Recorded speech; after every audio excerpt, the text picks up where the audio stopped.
अहिलेको लागि हामी भिपिएन भनेको के हो, भिपिएन को प्रोटोकल, भिपिएन को टाइप्सहरू अनि फिगर एउटा सिम्पल हेर्छौँ है। सो हामीले नर्मल्ली आफ्नो यो घर भयो, यो अफिस भयो, यहाँ घर र अफिसमा कम्युनिकेट गर्नको लागि इन्टरनेटको युज गर्छौँ, इन्टरनेटबाट कम्युनिकेट गर्छ। तर यो सेफ छैन, किनकि बाहिरबाट कुनै पनि अट्याकरले यो तिम्रो बिचमा आएर चेन्ज गर्न सक्छ, या तिम्रो फाइल्स लिन सक्छ। सो यसको लागि हामीले के गर्छौँ भन्दाखेरि चाहिँ कि त फिजिकली एउटा यस्तो लिज लाइन एउटा टनल बनाउनु पऱ्यो फिजिकली, सो द्याट तिम्रो यहाँदेखि यहाँसम्म जाँदाखेरि बिचमा कसैले इन्टरसेप्ट नगरोस्। तर त्यो बनाउन एक्सपेन्सिभ छ। सो त्यसैले आउँछ यहाँभित्र आउँछ VPN, virtual private network. So भिपिएनले पनि के गर्छ भन्दाखेरि यसरी एउटा टनल बनाउने काम गर्छ in the internet with the use of internet, तर त्यो फिजिकली हुँदैन। सो भिपिएन भनेको के भन्दाखेरि डेफिनेसनमा VPN is a private network, एउटा प्राइभेट नेटवर्क हो। यहाँदेखि तिम्रो यो पोइन्टदेखि यो पोइन्टसम्म एउटा आफूले टनल बनाएको एउटा प्राइभेट नेटवर्क हो that uses internet to communicate instead of expensive lease line. Okay, so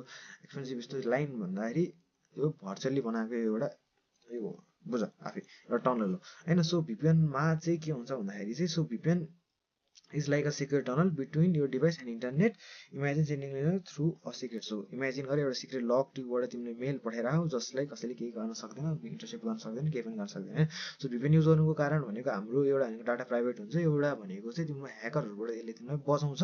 र तिमी यहाँ छौ र तिमीले यो कुरा एक्सेस गर्न छ भने पनि तिमीले भिपिएनको थ्रु यसलाई एक्सेस गर्न मिल्छ। तिमीले एउटा टनल बनाएर तिमी डाइरेक्टली त्यसलाई एक्सेस गर्न मिल्छ होइन। सो भिपिएन भनेको त्यही हो। सो भिपिएनमा चाहिँ हाम्रो के हुन्छ भन्दाखेरि चाहिँ there are 3 type of VPN होइन। So main 3 type of VPN भनेको चाहिँ के हुन्छ भन्दाखेरि चाहिँ हामीसँग एउटा रिमोट एक्सेस भिपिएन भन्ने हुन्छ। सो यो भनेको तिम्रो एउटा सिङ्गल डिभाइस, तिमी घरमा बसेर आफू एउटा रिमोट काम गरेर तिम्रो अफिस सिङ्गापुरमा छ भने यसले के गर्छ भन्दाखेरि चाहिँ तिम्रो जुन एउटा सिङ्गल डिभाइस हुन्छ नि त्यसको र तिम्रो त्यहाँ अफिसको त्यो सर्भरसँग कनेक्सन बनाउने काम जुन गर्छ त्यसलाई भन्छ रिमोट एक्सेस भिपिएन। सो यसमा के हुन्छ भन्दाखेरि चाहिँ तिम्रो क्लाइन्टको सफ्टवेयर या फिर तिम्रो डिभाइसमा चाहिँ यसले एउटा इन्डपोइन्ट क्रिएट गर्छ र उता सर्भरमा एउटा इन्डपोइन्ट क्रिएट गर्छ। सो एउटा device connected to a LAN, अफिसको एउटा नेटवर्कसँग कनेक्ट गरेको छ भने यसलाई भन्छ रिमोट एक्सेस भिपिएन, एउटा सिङ्गल डिभाइसकोमा छ है। सो यसलाई कसरी बुझ्छ भन्दाखेरि यसलाई extending a physical ethernet cable from office to directly तिम्रो घरको ल्यापटप।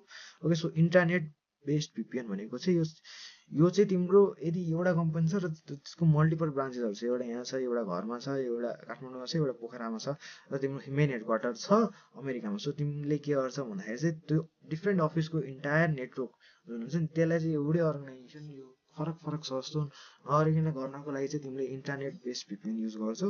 यसले चाहिँ मल्टिपल ल्यान्ड्सहरूलाई कनेक्ट गरेर एउटा वान बनाउने काम गर्छ है। सो सबै इम्प्लोइहरूको के हुन्छ भन्दाखेरि एउटा भिपिएन गेटवे हुन्छ। सो यसले चाहिँ तिम्रो डाइरेक्टली मेन अफिसमा जहाँ हुन्छ त्यसलाई त्यहाँ ल्याएर कनेक्ट गरिदिन्छ भन्ने कुरा बुझिया छु मैले यसबाट। सो अर्को भनेको 3 नम्बरको एक्स्ट्रानेट भनेको चाहिँ इन्टरनेटको अपोजिट हो। जब तिम्रो मल्टिपल अफिसहरू छ, मल्टिपल कम्पनीजहरू छ, त्यो डिफ्रेन्ट कम्पनीजहरूलाई कोलाबरेट गरेर केही गर्नु छ, दुईवटा डिफ्रेन्ट इन्टिटीहरू, दुईवटा डिफ्रेन्ट कम्पनी सप्लायर र पार्टनर जुन छ यो दुईवटालाई तिमीले कनेक्ट गर्न छ भने चाहिँ तिमीले एक्स्ट्रानेट बेस्ड भिपिएन युज गर्छौ। सो त्यसपछि यहाँ आउँछ हाम्रो VPN protocol. So VPN protocols भनेको के हो त? भिपिएन प्रोटोकल भनेको चाहिँ तिम्रो एउटा रुल हो क्या, तिम्रो डाटाहरू जसले चाहिँ तिम्रो डाटाहरू कसरी मुभ हुन्छ, कसरी इन्क्रिप्सन गरिएको हुन्छ, त्यो सबै कुराहरूलाई चाहिँ हेर्ने काम गर्छ। सो हामीसँग आउँछ भिपिएन प्रोटोकल। भिपिएन प्रोटोकलमा हामीसँग मेन भनेको 3टा कुरा पर्छ जस्तो लागिरहेको मलाई। सो मेन भनेको चाहिँ एउटा आइपीसेक भन्ने छ। सो आइपीसेक भनेको चाहिँ इन्टरनेट प्रोटोकल सेक्युरिटी। सो यो चाहिँ हाम्रो ब्याकबोन अफ भिपिएन हो जुन चाहिँ लेयर 3मा काम गर्छ, यानि नेटवर्क लेयरमा काम गर्छ। यसले चाहिँ गर्छ भन्दाखेरि तिम्रो ओभरअल सबै नेटवर्क जुन छ नि नेटवर्कलाई नै सेक्योर गर्ने काम गर्छ। सो त्यो नेटवर्कभित्र जति पनि ट्राफिक मुभ हुन्छ नि त्यो सबै कुरालाई चाहिँ सेक्योर गर्ने काम गर्छ। नट जस्ट वान एउटा यहाँ ब्राउजर एउटा एपको मात्र होइन, तिम्रो ओभरअल नेटवर्क तिम्रो यहाँदेखि यहाँसम्म कनेक्सन भइरहेको भने यो बिचमा जुन कनेक्सन भइरहेको नेटवर्क छ नि सबैलाई यसले हेर्ने सेक्योर गर्नुको काम गर्छ। It secure everything that travel between the 2 points. So यो पोइन्टदेखि यो पोइन्टमा गइरहेको भने यसले सबै कुरालाई सेक्योर गर्ने काम गर्छ। र यसले 3टा काम गर्छ, इन्क्रिप्सन, अथेन्टिकेसन र इन्टिग्रिटी। इन्क्रिप्सन भनेको तिम्रो डाटालाई बाहिरको कुनै मान्छेले यहाँ हेर्न आयो भने छैन, they cannot just understand it. Authentication भनेको चाहिँ यहाँ र यो दुवै एन्ड पोइन्टहरू चाहिँ ट्रस्टेड छ कि छैन भनेर चाहिँ हेर्ने काम गर्छ। इन्टिग्रिटी भनेको डाटाहरू चाहिँ बिचमा चेन्ज नहुने भनेर चाहिँ हेरेको है। सो यो भनेको त्यही हो। सो यो आइपीसेक भन्ने कुरा चाहिँ मोस्टली चाहिँ के हुन्छ भन्दाखेरि चाहिँ तिम्रो इन्डस्ट्री स्ट्यान्डर्ड हो कि, किनकि यसले ओभरअल नेटवर्कलाई नै सेक्योर गरिदिएको हुन्छ तिम्रो लाइक वेबसाइट टु वेबसाइट होइन, या फिर त्यो होइन कि यसले चाहिँ ओभरअल नेटवर्कलाई नै सेक्योर गर्ने कारण भएको हुँदाखेरि चाहिँ यो चाहिँ एकदम खतरा इन्डस्ट्री स्ट्यान्डर्ड हो भनेर मानिन्छ। It is strong, it is reliable, it is industry standard र आइपिसेक भयो। सो एसएससिएल र टिएलएस भन्ने कुरा। सो एसएससिएल र टिएलएस भनेको चाहिँ यो चाहिँ यसले चाहिँ तिम्रो के गर्छ भन्दाखेरि ट्रान्सपोर्ट लेयरमा काम गर्ने गर्छ होइन। सो ट्रान्सपोर्ट लेयर 4मा काम गर्ने गर्छ। सो यसले चाहिँ के गर्छ भन्दाखेरि तिम्रो इन्क्रिप्सन स्टार्ट हुनुभन्दा अगाडि नै तिम्रो सर्भरले के प्रुभ गर्छ भन्दाखेरि चाहिँ यो चाहिँ एउटा सेक्योर वेबसाइट हो, दिस ब्राउजर के अरे यो वेबसाइट चाहिँ हो भने तिम्रो ब्राउजरले लाइक प्रुभ गरिदिन्छ होइन। सो जस्तै कि एचटिटिपिएसबाट स्टार्ट हुन्छ भने, सो तिमीले यहाँ हेऱ्यो भने एचटिटिपिएसबाट स्टार्ट भएको छ भनेर देखाइदिन्छ। सो यसले पहिले नै तिमीलाई प्रुभ गरिदिन्छ कि इट इज सेक्योर भनेर। सो मैले बुझेको थिएँ, अन्त बढी मैले बुझेको होइन। So leave it. So it is like bodyguard walking with you instead while you talk to someone, instead of protect your conversation but not the whole city। यो इजी छ, फ्लिक्स कम्प्लिकेट अफ चाहिँदैन र remote VPN, that's why remote VPN often use it. Okay, so यसले चाहिँ network कसैलाई गर्ने होइन। सो पिपिटिपी, सो पिपिटिपी भनेको चाहिँ यो चाहिँ एकदम ओल्ड एन्ड विक एस हो। यो चाहिँ एकदम पहिलाको भिपिएनहरूमा युज हुन्थ्यो। सो यसले चाहिँ बस यहाँदेखि यहाँसम्म एउटा टनल क्रिएट गर्ने काम गर्थ्यो र यो चाहिँ त्यतिको सेक्योर छैन। सो यो चाहिँ अहिले बस नाम मात्रको छ, पिपिटिपी भन्ने कुरा यहाँ लेखिएको छ। सो L2TP भनेको चाहिँ यसले चाहिँ लेयर 2मा काम गर्छ, डाटा लिङ्क लेयरमा। सो यसले बेसिकली के गर्छ भन्दाखेरि तिम्रो यहाँदेखि यहाँसम्म एउटा टनल बनाउने काम गरिदिन्छ, तर यसले डाटाहरूलाई चाहिँ इन्क्रिप्ट गरेको हुँदैन। सो त्यही भएर L2TP र आइपिसेकलाई चाहिँ नर्मली हामीले कम्बाइन गरिरहेको हुन्छ। सो L2TPले तिम्रो टनल बनाउने काम गर्छ भने आइपिसेकले चाहिँ त्यसलाई सेक्योर गर्ने, त्यसलाई इन्क्रिप्सन गर्ने, त्यो सबै गर्ने कामहरू गरेको छ। यहाँ पनि लेखेको छ L2TPले चाहिँ टनल बनाउनु छ, यसले चाहिँ सेक्योर गरिदिन्छ है त। सो यो चाहिँ कहाँ युज हुन्छ भन्दाखेरि remote access VPN, mobile VPN, corporate नेटवर्कमा।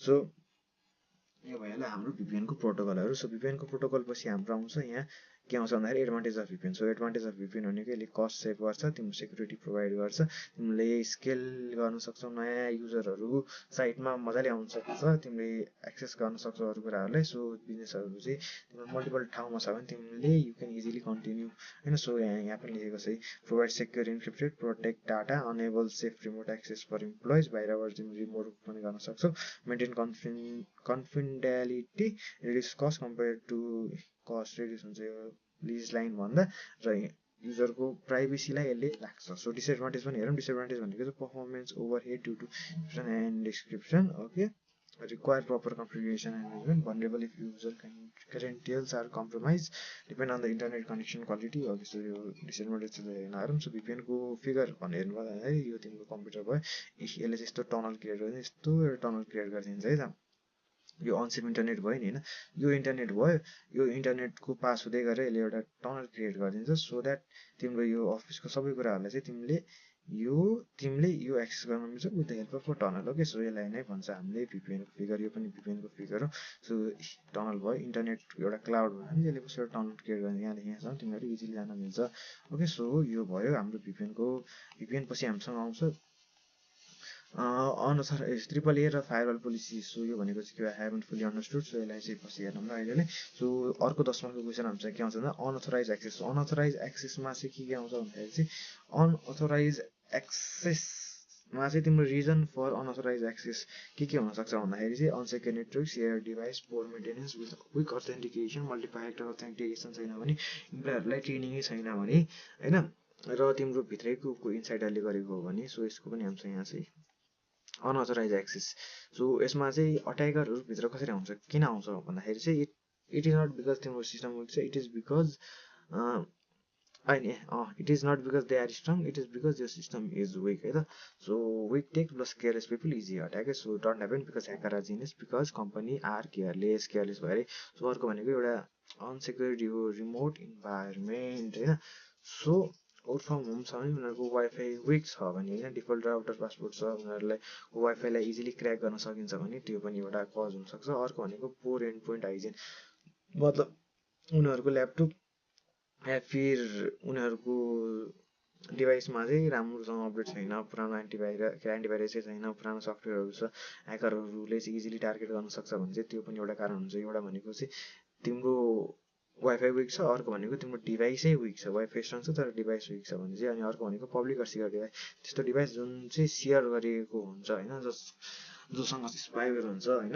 अर्को भनेको अथेन्टिकेसन, जब ऊको हो भनेर चाहिँ वान टाइम पासवर्ड मात्र छ, लाइक मल्टिफ्याक्टर अथेन्टिकेसन छैन, जब पासवर्ड लिनु कसैले पनि इजिली एक्सेस गर्न सक्छ भने त्यो पनि एउटा कारण हुनसक्छ। अनि अर्को भनेको network vulnerability. So now this is technical.